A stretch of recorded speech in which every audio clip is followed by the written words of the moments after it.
of school namin noong nakarang linggo. Ito nga pala yung mga nangyari at naganap nung aming first day of school. At ipapakita ko na nga rin pala sa inyo kung saan ako nakabili ng aking school supplies. Bago nga pala maganap ang aking first day of school, kami nga pala ay pumunta muna sa SM para doon ako bumili ng aking mga school supplies. Ngayong grade 6 na nga pala ako ngayon. Ay sobrang dami ko na nga palang bibiling gamit. At talagang yung iba ay in-order ko na lang sa Shopee. Ako nga pala yung namimili na rin ng gagamitin ko notebook dyan. At bibili na din ako ng ibang gagamitin ko. Para naman kahit papaano ay kompleto ang aking mga gamit. Mas maganda nga palang kompleto na ang bibilin mo mga gamit. Para naman hindi ka na manghingi sa mga kaklase mo. At sila na lang ang humiram sa akin. Sobrang dami ko nga palang gamit na nagugustuhan dito. Pero dahil nakasulat na ang aking mga kakailanganin, kaya yun lang ang dapat namin bilhin. Kahit nga pala sobrang hilig ko sa ballpen dito, ay hindi na rin ako bumili dito. Dahil marami din naman ako nakastock sa bahay namin. Pagkatapos nga pala namin mamili ng school supplies dito, kami nga pala yung umuwi na rin dito. At maaga nga rin pala yung pasok ko bukas. Itinabi ko na nga rin pala sa pagtulog yung mga gagamitin ko bukas. At kinabukasan nga pala ginising na rin ako ni Mami. At dito na nga rin pala magsisimula ang aking first day of school. Pagkagising nga pala ni Mami sa akin dito, ako nga pala dumaretso na rin sa banyo para makaligo na rin ako dito. So yan guys, dahil first day of school na ngayon, is kakain man tayo ng almusal and iniipitan ako. Yes, iniipitan ako. Bupo ako kasi hindi ako kaya ni Mami. Yan. Ba't ganyan? Yes, tiniting ko sana ako. Dito siya kabila, tapos papagdikit niya sa dulo. Hindi ko pwede na iupos to. Pero yan siya. Balikan ko yung kapag tapos na to at papagdikit dito siya. Guys, okay na yung ipit ko. Napagdikit na siya and meron ng ribbon. So yan. Ang ganda niya guys. Like, ito yung ipit ko ng graduation. Diba? Ay! Recognition. Inan siya. Yan rin. Tapos pinagdikit sa likod. At ano din ang ribbon. So yun, magbibihis na ako kasi ang oras na. Balik na naman nga pala kami sa maaga matulog at gumising dito. At dahil nga sinulit-sulit ko na nga pala ang aking bakasyon, kaya naman okay na rin sa akin ito.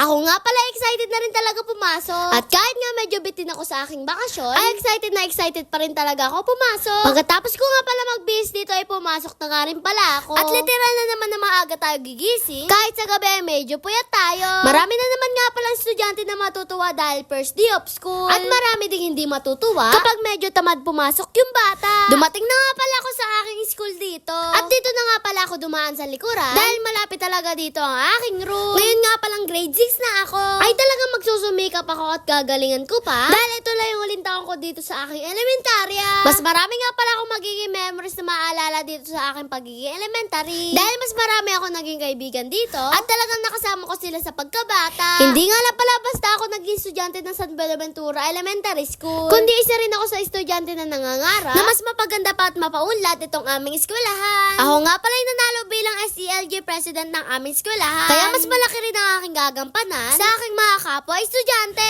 Sobrang saya ko nga pala nung nanalo ko bilang SELG president. Dahil hindi lang kapwa mag-aaral ko ang matutulungan ko dito, pati na rin ang mga teacher ko at mga magulang ng estudyante na mas maging disiplinado pa sila dito sa aming eskwelahan. Totoong hindi nga pala napakadali ang pagiging leader. Dahil dito masusukat ang aking determinasyon at kung paano ko matutulungan dito ang aking eskwelahan. Ako nga din pala yung nanalo bilang president ng aming classroom. At talagang dito masusubok ang aking pagiging leader kung talaga bang nababagay ako dito. Sinundo na nga pala ulit ako ng aking daddy dito. At ako nga pala muna ay kakain sa bahay. At doon talaga kasi ako nagtatanghalian. Pagkatapos ko nga pala kumain dito ay inatid na rin ako ng aking daddy. At ganito nga pala yung magiging routine ko araw-araw. Kaya welcome back to school nga pala sa lahat ng mga estudyante.